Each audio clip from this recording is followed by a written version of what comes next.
Hello, my good friends. Good to be with you on this Friday. Happy Friday. David Burns with you here. And today it's unedited, raw, unscripted video and just me sharing about beekeeping with you. So thanks for tuning in. Hope you're having a good Friday. End of the work week. Looking forward to the weekend, right? A lot of bee stuff to do. The temperature has been outstanding here in Illinois all week long. It's just been fun to be in hives. It's perfect weather, but changing, going to be a little hotter. And you can already see kind of like in the background, way back in the woods there, you can kind of see there's humidity in the air. It's getting hotter, going to be kind of a hot spell now, but hey, it's August. That's kind of what we expect in August. Every Friday I try to make a video, and this video is about my live stream. A lot of you were asking a lot of questions in my live stream last night, and so I like to drop back in on Friday and answer some of those questions. Sorry I can't get to all of them, but I do want to answer some of them today. So let's jump right into it. Jen says, my bees have so much honey in the brood chamber and my queen has like 2 frames to lay on. What do I do in Arizona? A lot of options there, but primarily we're just wanting to make room for the queen to lay. So I think the best thing to do in that case, Jen, is see if you can take out a couple of frames, 2 or 3 frames in that brood area and extract the honey. If it's capped over, you know, you could extract it and bottle it. If it's not capped over, maybe you can go ahead and extract it and find a way to feed it back to your bees. Sometimes I've taken honey that wasn't completely capped over, but it was causing my hive to be honey bound, and I'll extract it, and I'm not going to bottle it because it's too much moisture. And so what I'll do is I'll just put it inside of jars, put it on entrance feeders, and feed it really far away on the property, let bees just have it back. I don't know, that's some things you can do. You know, you want those frames in there, so you just got to extract it, make room for the queen to lay. That's a pretty good option on that one. Bee Guy, NE, is it uncommon to see bees crawling around on the ground around the hive? They aren't drones and seem like they're drunk. Sometimes we're concerned about that. I tell you what, it sometimes makes us think that the bees have a disease. And so the best thing that you can do, in my opinion, is to watch them. Are they dying? Are they finally getting to go somewhere? Are they leaving? But look at it toward the end of the day, see how bad it is. And this is true even if you have dead bees. Sometimes people see bees that have died in the front of their hive, on the bottom board, or in the front of the hive. So I like to get rid of all the bees once a day, and then I'll look the next day at the end of the day to see, has the number of dead bees increased? If you don't get rid of all the dead bees. So sometimes I'll put a board out, like a big piece of plywood in front of the hive, that will catch most of the dead bees or the crawling around bees, and just see if is it getting better, is it increasing. Let's first find out what's going on as far as sheer numbers, but that is a little disconcerting that it could possibly be a disease. It could also be benign. It could be something that is not a disease, but I'm going to have to keep a close eye on that. All right. Does goldenrod honey have a vinegar note to it? Not sure what a vinegar note to it is. It does have a very unusual smell to it. You might say it smells vinegary. I'm not sure if that's the right word, but it smells very noticeable. It's like, wow, what is that smell? And it almost some people think it's American foul brood. Now, American foul brood smells a lot worse than goldenrod does. But goldenrod does have a smell. That's probably what you're smelling. Yeah, it's goldenrod is in bloom right now in most big part of the U.S. So it is going to make a funny smell. Dottie says, I place a new mated queen in a nuke with a small amount of bees and brood along with a frame of honey. Small hornets have moved into the hive. What should I have done? Losing the hive. Okay, so yeah, anytime you have a small hive, it is always open to be robbed out either by other bees or other insects. So that's a risk that you're going to take anytime you have a small nuke like this.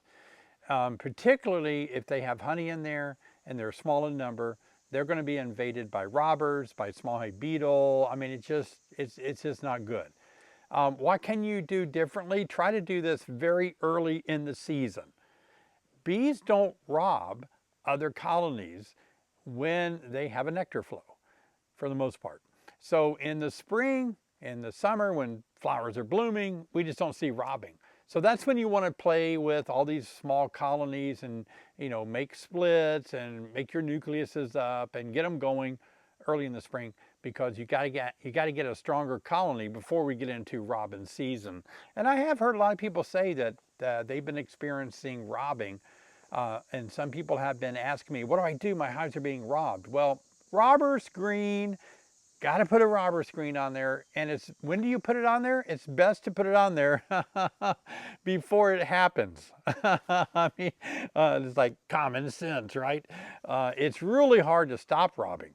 Now you can do it once, put a robber screen on there if it's happening, but it's always better to catch it before it happens.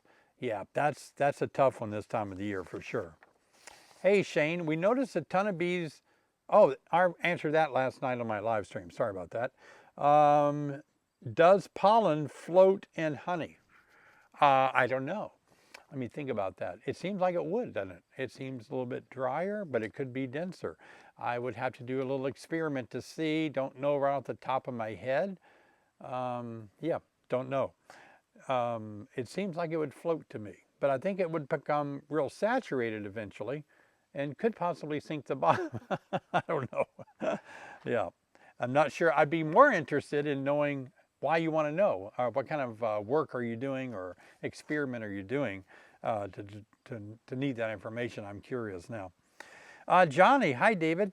Should I stop feeding for 3 or 4 weeks in order to help the bees to begin preparing for winter physiology, or should I continue to feed until stop taking the feed? I'm in Southwest Ohio. I don't know if there's an exact science to this. I simply have read enough literature that seems to indicate that when the nectar flow stops or ends, that the bees take a little bit of time to say, uh-oh, the nectar flow is over. What is that time? I don't know. It could be a day, it could be a month. But I think in my mind, I feel comfortable waiting a couple of weeks for the bees to realize there's nothing out there anymore, people, and we need to do something.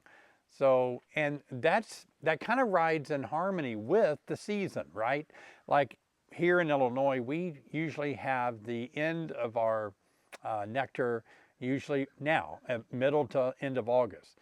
And so if you wait, a couple of more weeks after that, then that's about the time that bees start raising. That puts us in September. That's when bees start raising bees of winter physiology. So that's just my theory about this. And it has worked well for me to treat it that way. So wait a couple of weeks, let them get the idea that, uh-oh, winter physiology is needed. Marlene, how do you get rid of chalk brood?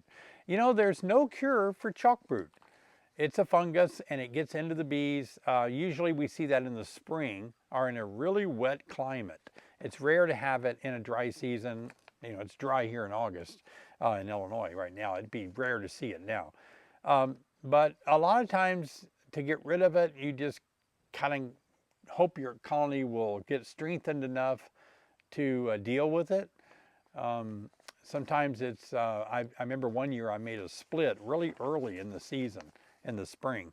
And the split kind of lost some of their foragers, lost some of their bees, and they got low in number.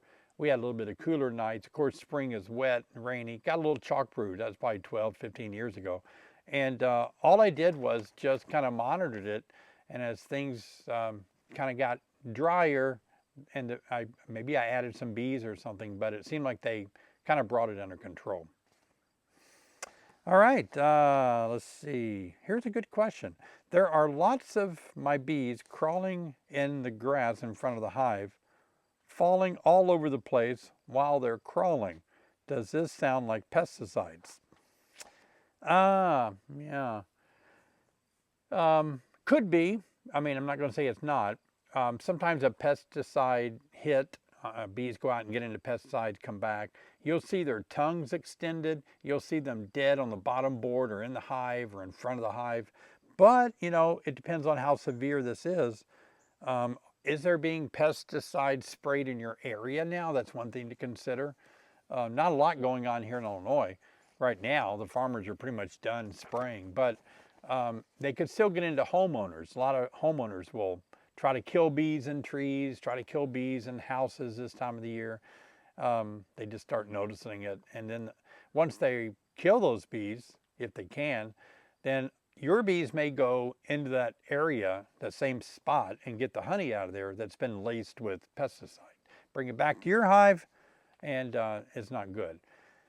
So that's the second question that I've had today about bees crawling around in front of the hive.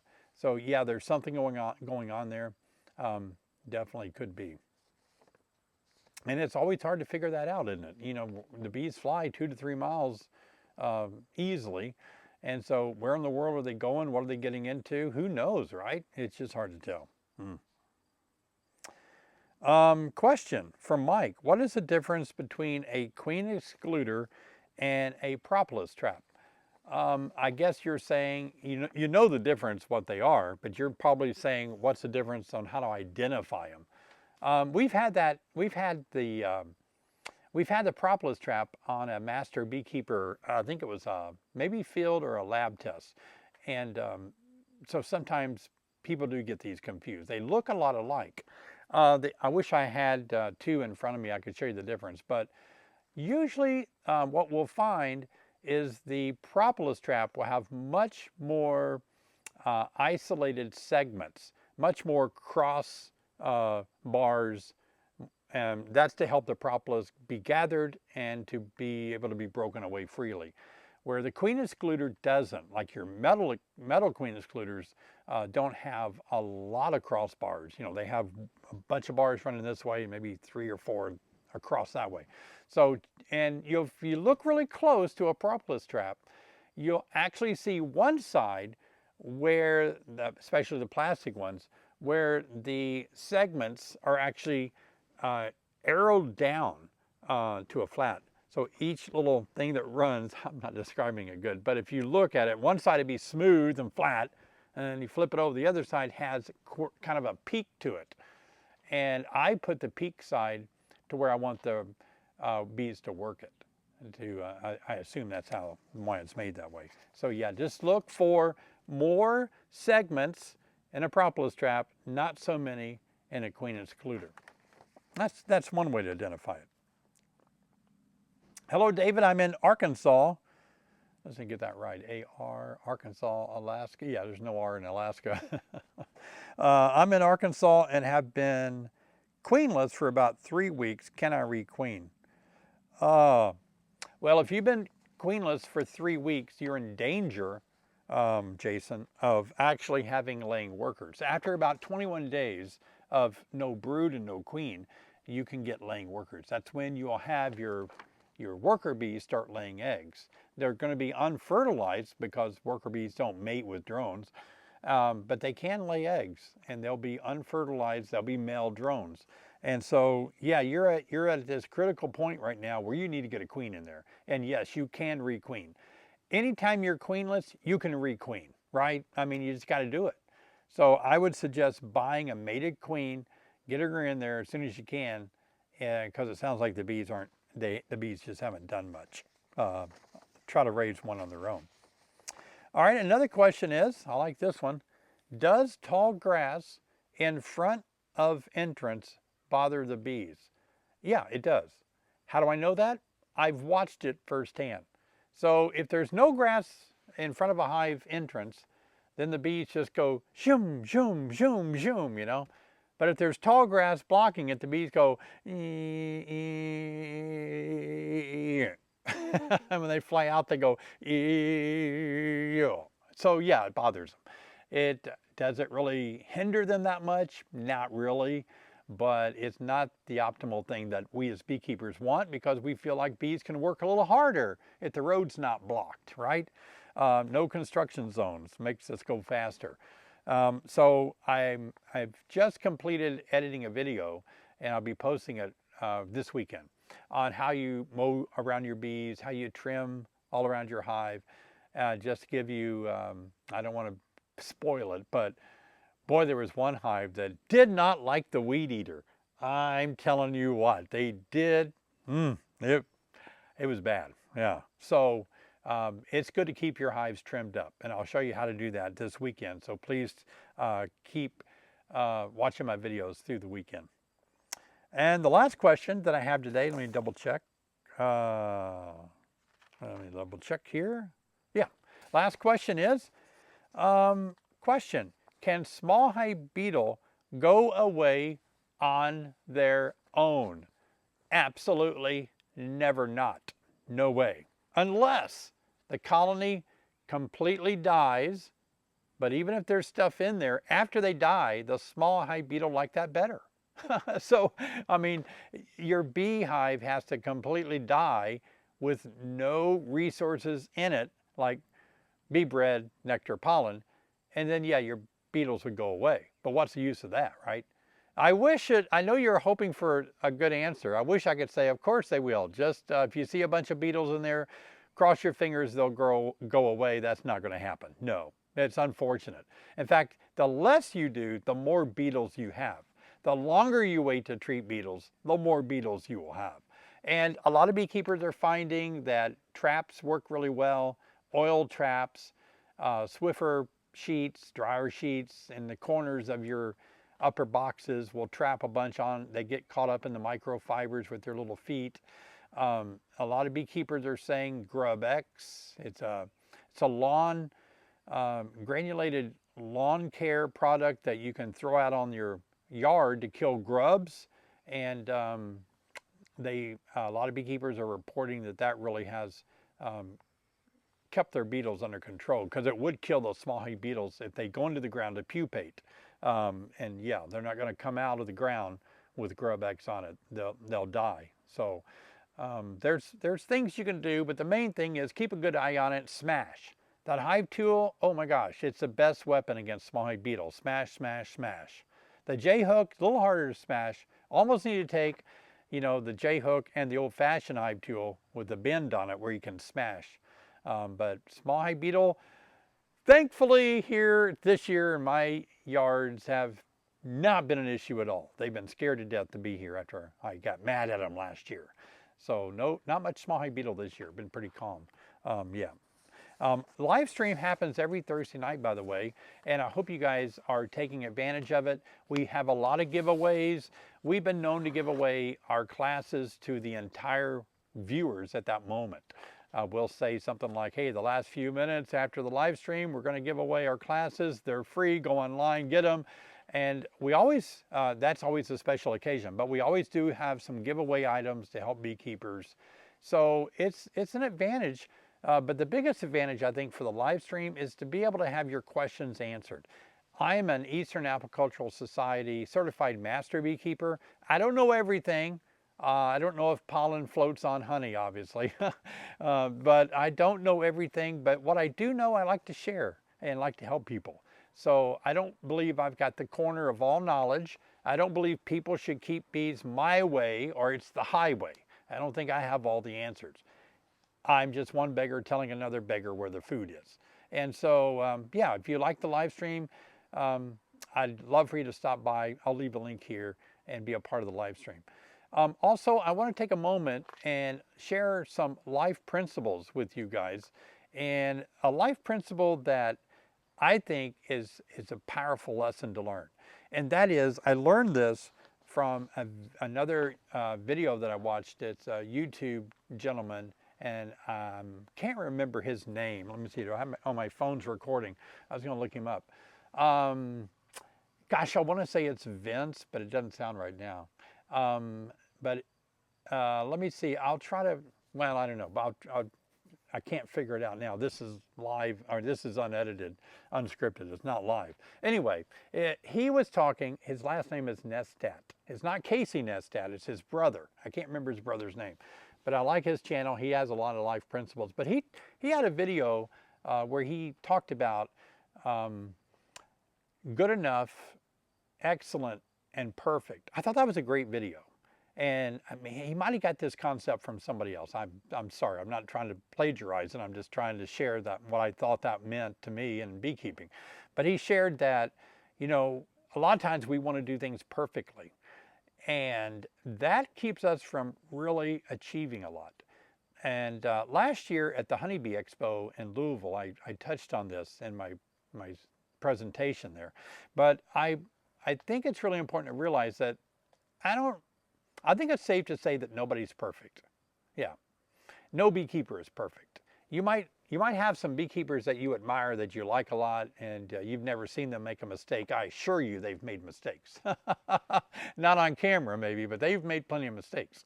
So nobody's perfect. We can scratch that one off. You can aim for perfection, but you wind up just kind of making yourself miserable. And then there is the middle part of being excellent. You know, so you have perfect, excellent, and good enough. Good enough is interesting because some people aren't satisfied with being good enough. And they think, I don't want to be just good enough, you know. But here's the thing. If you really want to learn and be consistent in what you do, you have to settle for good enough, I think. And I shared last night on my live stream that I make a lot of videos. I try to make 2 or 3, 4 videos a week. I can't make them perfectly with that kind of pace. Now, if I made one video every 6 months, I could make it a lot more toward excellence and perfection. But that's just not what I want to do with my content. I'm making you know, we're beekeepers, right? I mean, you know, you don't have to have perfectly edited videos. You're just wanting the content, the information. So I've decided years ago, just make content that's good enough. I don't know how my hair looks. I don't care. My hair's good enough, right? I don't know what shirt I got on. I probably should have moved the golf cart. I don't know, but it's good enough. I'm not going to care about that. I think even with my camera, I think the words are backwards, right? Maybe. I'll check in the edit room, but I think the words are backwards. Good enough. You can read backwards. You know, so here's the deal. If you do something good enough and you keep doing it over and over again, you will get more excellent at it. You will, because the more you do something, you get better at it. So I think my video, I'm not bragging, I think my video quality over the years has gotten better. I know it has, because you can go back and see the first one I made and you would agree with me. I should take that down. I'm so embarrassed. My first year in a beehive was horrible. But I kept doing it over and over and over. And after 30 years, it seems like I know a little bit more, and it works out a little bit better now, because I kept doing things that was good enough, but I kept trying to be like 1% better. That's all you got to do. Just what can I do today to be a tiny, tiny bit better? Not perfect, not even excellent. Just be good enough and a tiny bit better. Now, if you're 1% better every time you do something, after 100 times, aren't you 100% better? Not necessarily, but I'm saying that you get the idea. So before long, you are up there somewhere between good enough and excellent, just because you've done it for a long time. I think a lot of you might be feeling like, some of you might be feeling like, I just can't figure out beekeeping. And I thought it was going to be easy to figure out. It's not.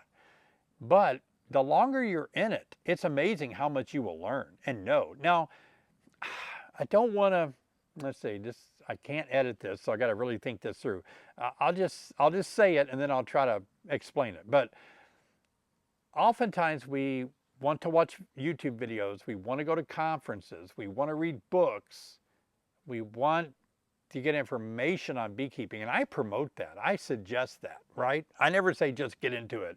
I always say educate yourself first.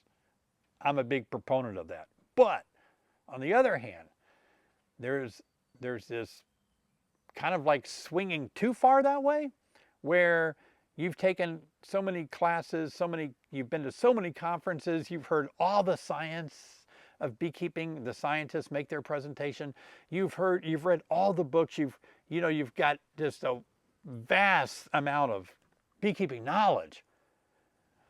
Is that going to help you in the hive? Of course it is. Is it going to help you, understand everything that's going on? No, it's not. There comes a point when the best way that you learn beekeeping is by observation. It means that you have to actually open up a hive and play in there. Play in it. You really do. I think if somebody came to me and said, I want to be a great beekeeper, what book should I read? What conference should I attend?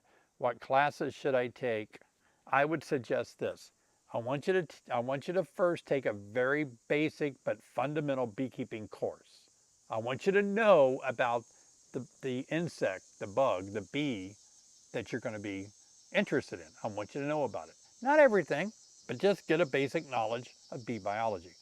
After that, I want you to get into a hive every 3 days. I want you to get a little 5-frame nucleus, not a big hive, 5-frame nucleus. I want you to play in that hive every 3 days, all through the season. Watch it, take pictures, study it, take a frame out. Well, David, you're going to wear the bees out. Nah, they'll be fine. It's just a little 5-frame nuke, right? I want you to be in that hive.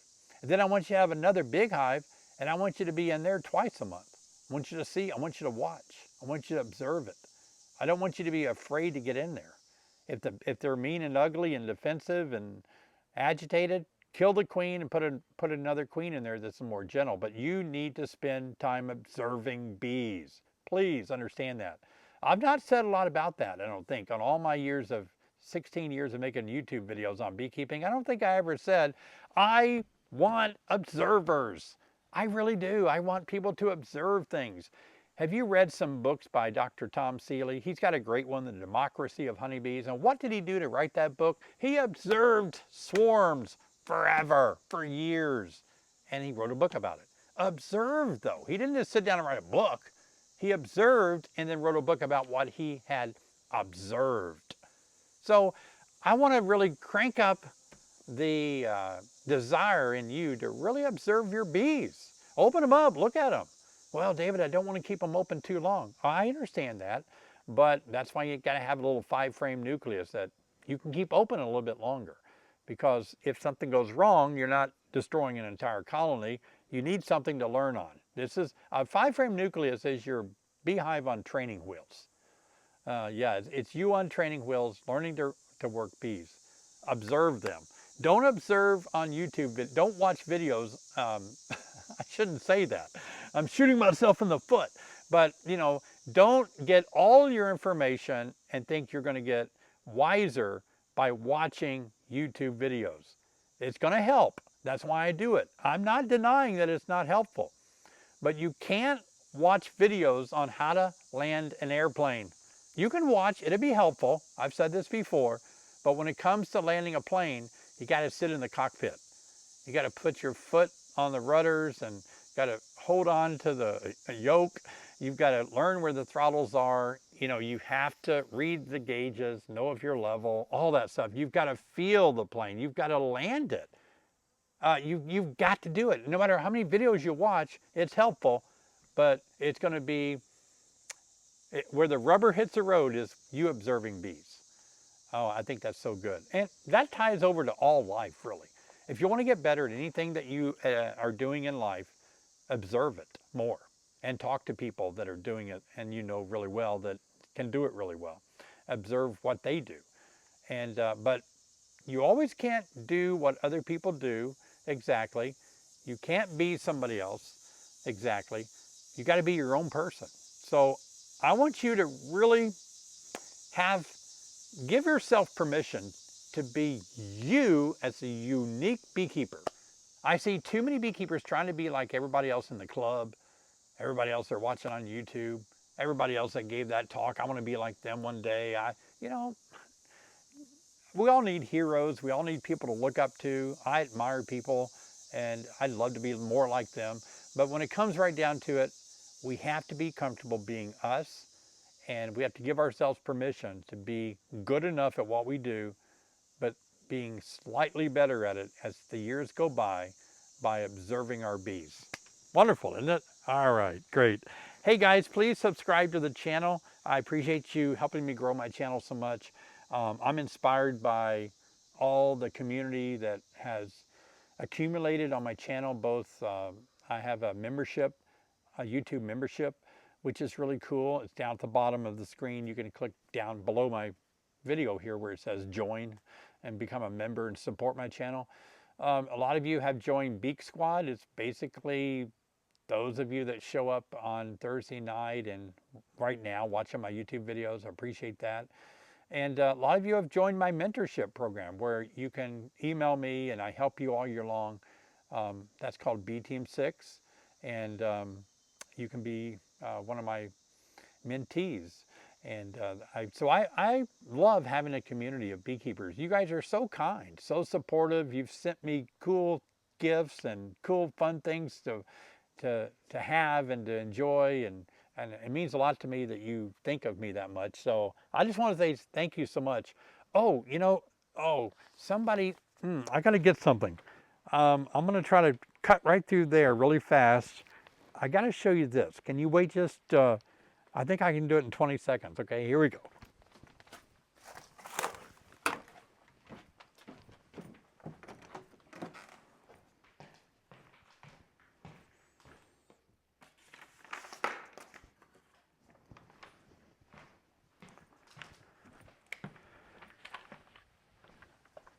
Okay, I'm coming. I don't know if I made 20 seconds, but that was awful close. I should have been on the ball, had all this stuff ahead of time. Oh well. Look at this. I wanted to show you guys. Talking about people sending me stuff. This is interesting. It's a little card that I got. Let's see. David, thank you so much for this, for the classes. I learned an incredible amount in such a short time. Now on to deeper training with you as my mentor. Full of gratitude, Carrie.